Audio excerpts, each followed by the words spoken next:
In the 1960s, while NASA was planning its first steps towards reaching the cosmos, on Earth, a plucky toy company named Lego experienced a phoenix-like rise out of their wooden toy house fire.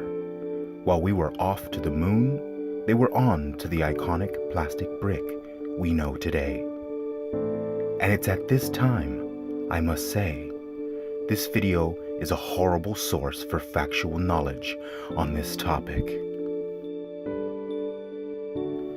I love space, the mystery and vastness, the unknown answers, the transition of stuff made from stars becoming intelligent enough to analyze said stars.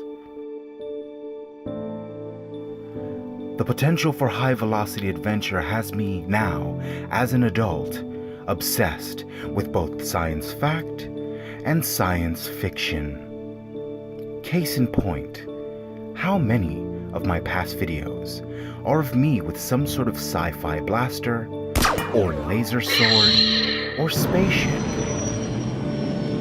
But these are all fake memories. I shot them this morning, but hey, a lot of things can be faked, am I right? Roll the thing.